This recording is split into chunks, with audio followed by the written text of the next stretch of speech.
पाकिस्तान बुरी तरह से अपने घर में फंस गया। हुआ ये कि आप चौधरी बनने निकले हुए थे, आप दुनिया भर का जो आपस में इश्यूज है उनको सुलझाने के लिए निकले हुए थे। अपना मुल्क से आपने ध्यान कुछ ऐसा हटाया कि इस वक्त आप मल्टी फ्रंट पर घिरे हुए नजर आ रहे हैं। जी हां, कराची में क्या कुछ हुआ, टीटीपी ने घर में घुसकर हमला बोला और उसके बाद रिटेलिएशन में आपने जवाबी कार्रवाई की अफगानिस्तान में स्ट्राइक करके। अफगानिस्तान क्या चुप बैठ जाएगा? अफगानिस्तान से आपने पिछली बार भी अदावत मोल ली थी, नतीजा क्या हुआ था कि आपके फौजी पोस्ट छोड़ छोड़कर भागे थे।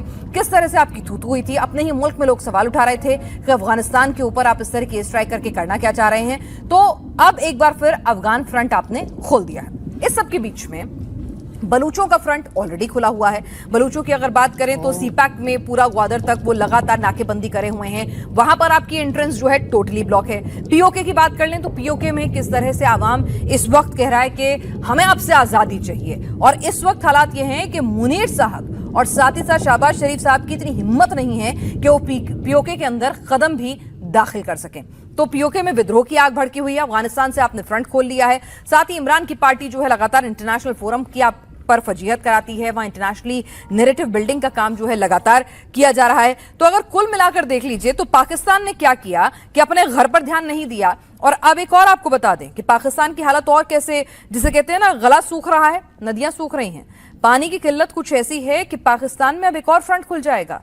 पहले सारा पानी आप लाहौर की तरफ भेज दिया करते थे, क्योंकि अगर आप पंजाब को खुश रखेंगे, पाकिस्तान पंजाब को, और वहीं सारा आपका खजाना है, वहीं आपकी फौज है, वहीं सारे अधिकारी हैं, तो आपकी कोशिश रहती थी उन्हें ही पानी दे दीजिए। पहले से इस बात को लेकर काफी टसल चलती रहती थी। और अब स्थिति ये हो गई है कि जिस तरह से भारत की तरफ से जो पूरा का पूरा सिंधु जल समझौता है वो अबेंस में है, तो उसके बाद आप जो हैं वो इस बार की गर्मी किस तरह से झेल पाएंगे। वहां पर एक जलयुद्ध जैसी स्थिति जो है वो अलग से हो जाएगी, भले ही आप भारत के प्रति हमले की धमकी दे दें। तो इस वक्त आप एकदम कोलैप्स स्टेट पर हैं। हमारे साथ इसी पर चर्चा करने के लिए वैभव सिंह, जियोपॉलिटिकल एक्सपर्ट, इस वक्त हमारे साथ जुड़ चुके हैं। मेजर जनरल AK सिवात साहब हमारे साथ डिफेंस एक्सपर्ट इस वक्त जुड़ चुके हैं। पाकिस्तान से वरिष्ठ पत्रकार आरजू काजमी हमारे साथ इस वक्त जुड़ चुकी हैं। निसार अहमद शिरजई हैं, अफगान एक्टिविस्ट, हमारे साथ इस वक्त जुड़ चुके हैं। और साथ ही बांग्लादेश से पत्रकार हमारे साथ शोएब चौधरी इस वक्त जुड़ चुके हैं। आरजू, जिसे कहते हैं ना, कहावत है हमारे यहाँ, घर में नहीं दाने अम्मा चली भुनाने। तो भाई अपना घर संभल नहीं रहा था, आपको चौधरी बनने का कुछ ऐसा ख्वाब संजोया था आपने कि फील्ड मार्शल साहब और आपके शहबाज शरीफ साहब दोनों जो हैं वो डील कराने में इतने व्यस्त थे कि मल्टी फ्रंट घर में खुल गए हैं। बलूच अलग परेशान कर रहे हैं, पीओके में क्या आज़ादी की मांग उठ रही है, वहां अलग विद्रोह के स्वर बुलंद हैं। टीटीपी ने किस तरह से कराची में घुसकर आपको अटैक कर दिया है, और सिंध प्रांत, KP प्रोविंस, इमरान अलग नैरेटिव उनके सपोर्टर्स बना रहे हैं। कोलैप्स हो रहा है एक तरह से इंटरनल पाकिस्तान का। देखिए, ये मल्टी फ्रंट जो है ये कोई आज के नहीं खुले हैं, या कोई इस वक्त अभी फौरन ही से कुछ नहीं हो गया है। ये बहुत अरसे से ये सब कुछ हो रहा है।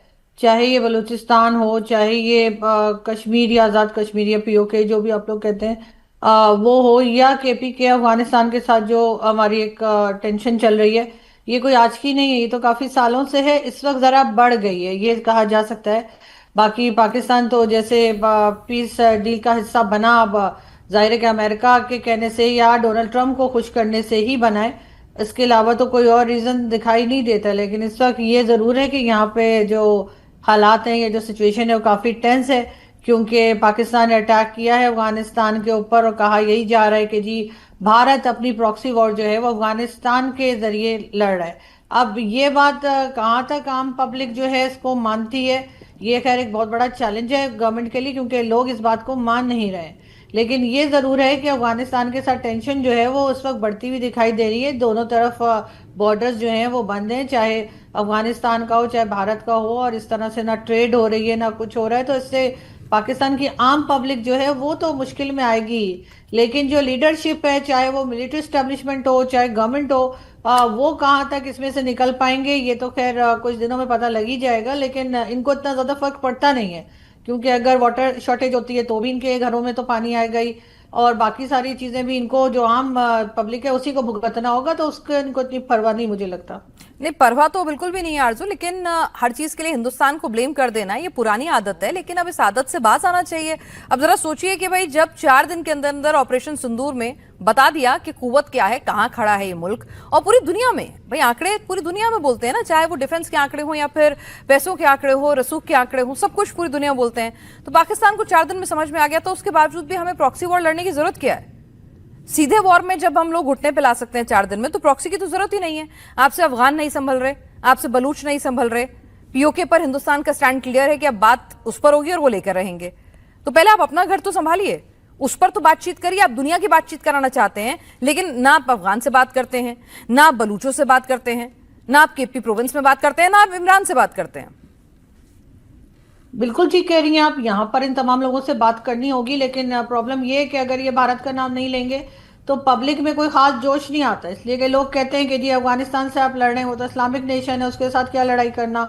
इसी तरह से बाकी तमाम बातों में भी यही चीज़ आ जाती है। तो हर जगह पर एक भारत का तड़का लगाना ज़रूरी होता है, क्योंकि तभी एक जो आम पब्लिक है शायद उसको ये थोड़ा सा ये समझा पाए कि हम किस मुश्किल में हैं, या भारत ये सब कुछ कर रहा है, वरना हमारी कोई गलती नहीं है, हमारी पॉलिसीज बिल्कुल परफेक्ट जा रही हैं।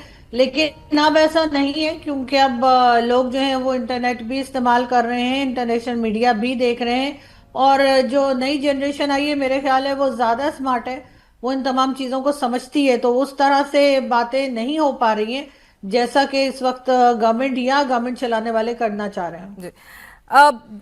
वैभव, पाकिस्तान को बहुत बड़ा झटका लगा। उसने सोचा था भाई थोड़ी सी जो इमेज है ना, टेरर इंडेक्स में आप सबसे ऊपर रहते हैं, भूख के इंडेक्स में आप सबसे ऊपर रहते हैं, बदहाली की जो हालात है आपकी, तो उसके बाद आपने सोचा था कि भाई थोड़ी जो इंटरनेशनल इमेज है उसको थोड़ा पॉलिश कर लेंगे, थोड़ी अमेरिका मदद कर देगा। डील तो हुई नहीं आ रहा है। मेरे पास।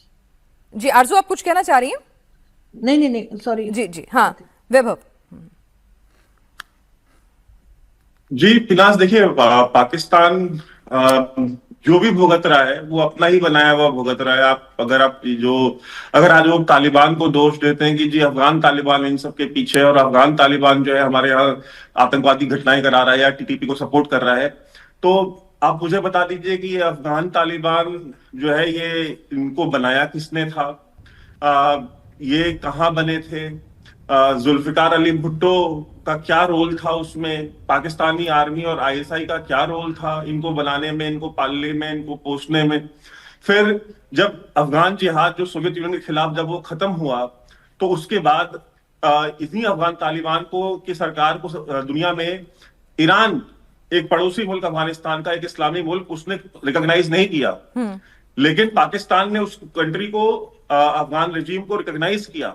इतने करीबी ताल्लुकात थे। फिर जब वॉर ऑन टेरर शुरू हुई 9/11 के बाद, तो उन्हीं अफगान तालिबान को क्वेटा शूरा और पेशावर शूरा बना करके अपने यहाँ पे किसने दिया? उनको पॉलिटिकल लेजिटिमेसी किसने प्रोवाइड की? बार बार अमेरिका के साथ डबल गेम करके और इनको प्रोटेक्ट करना, इनको प्रोटेक्ट करके रखना, इनकी फैमिलीज। आप आज जिस कराची में ये हमला हुआ है, आरजू जानती होंगी, उसी कराची में अफगान तालिबान जो आज बैठे हुए हैं, मैं उनकी बात कर रहा हूं, जो आज अफगान तालिबान बैठे हुए हैं, इनमें से आधे मिनिस्टर्स हैं जिनके भाई भतीजे वहां पे बिजनेसेस कर रहे हैं कराची में। तो ये बिजनेसेस किसने खोल के दिए? उन्हीं अफगान तालिबान के जो लोग थे जिन्होंने इस्लामाबाद में कोठियां बनाई, इस्लामाबाद के उन पॉश इलाकों में कोठियां बनाई जिसमें कि एक अच्छा खासा पैसा कमाने वाला इंसान भी जो है वो एक घर नहीं बना सकता या बनाने की सोच भी नहीं सकता पाकिस्तान में। तो वो किसने बना के दिए? वो जमीनें किसने लेकर के दी उनको? तो ये सारी की सारी क्रिएशन। और आप मुझे बताइए कि जब अमेरिका गया तो ISI chief Faiz Hamid, lieutenant general Faiz Hamid वहां पहुंचे और वहां पहुंच करके जो है होटल में चाय की चुस्कियां लेते हुए फोटो खिंचवाई और फोटो को डेलिबरेटली खुद लीक कराया सोशल मीडिया पे, और उसका प्रोपेगेंडा चलाया गया पूरे सोशल मीडिया पे पाकिस्तान की तरफ से कि एक पाकिस्तान, इंडिया की रिजीम जो थी, इंडिया सपोर्टेड रिजीम जो थी, वो हट गई है और पाकिस्तान की सपोर्टेड रिजीम आई है। जो हमीद गुल, जो पहले आईएसआई चीफ हुआ करते थे, जनरल हमीद गुल, उनका स्टेटमेंट जो है वो चलाया गया। उस स्टेटमेंट में ये चीज कही गई कि इतिहास जब इतिहास लिखा जाएगा तो तारीख में ये लिखा जाएगा कि एक बार पाकिस्तान ने अमेरिका से पैसा लेके एक सुपर पावर सोवियत यूनियन को शिकस्त दी, और इतिहास में एक दिन ये भी लिखा जाएगा कि किस तरीके से पाकिस्तान ने अमेरिका जैसे सुपर पावर से पैसा लेकर के अमेरिका को ही अफगानिस्तान में शिकस्त दी। तो यानी कि पाकिस्तान वो मुल्क बनेगा जिसने दोनों सुपर पावर को शिकस्त दी होगी। ये उन्होंने बोला है on record, farmer ISI chief ने। तो ये इनका चाल चरित्र और चेहरा है। तो ये सारे के सारे मॉन्स्टर्स बनाए हुए इनके हैं, ये इन्हीं के क्रिएट किए हुए हैं, इन्हीं के पाले पोसे हुए हैं। और आपको मार रहे हैं तो आप भारत का नाम क्यों लेते हैं? आपको हमसे क्या तकलीफ हो रही है? अच्छा, गाजा वाले, फिलिस्तीन वाले आपके मुसलमान भाई हैं, फेलो मुस्लिम हैं। हमास वाले आपके फेलो मुस्लिम हैं। आईआरजीसी वाले आपके फेलो मुस्लिम हैं। ठीक है। और ये अफगानिस्तान वाले मुसलमान जो है वो आपके फेलो मुस्लिम नहीं है, जबकि वो आपके ज्यादा क्लोज हैं। हाँ। वो आपके फिरके, आपके रीजनल फिरके देवबंदी मुसलमान हैं। वो आपके इसी रीजन का आपका खाना खाते हैं, आपके गाने सुनते हैं, आपकी फिल्में सुनते हैं, आपके कपड़े पहनते हैं। They are much more closer to you. लेकिन आप उनको नहीं ओन करते। क्यों? क्योंकि वो आपके लिए, अब उन्होंने ये कह दिया अफगान तालिबान ने कि हम लश्कर तैयबा को, जैश ए मोहम्मद को, हम टेररिस्ट कैंप जो पहले एक जमाने में हुआ करता था, जब आप जम्मू कश्मीर में आतंकवाद शुरू हुआ था, जनरल साहब बैठे हैं, जानते होंगे या आपको बताएंगे भी किस तरीके से जो है कि सदर्न अफगानिस्तान में जो है वो टेरर कैंप्स बनाए गए लश्कर तैयबा, जैश ए मोहम्मद के, और वहां पे उनको ट्रेनिंग दी गई। और अफगानिस्तान से अफगान जिहादी जो है रिक्रूट कर करके इनके साथ भेजे गए वहां से, अफगानिस्तान से जम्मू कश्मीर में जो है जिहाद करने के लिए।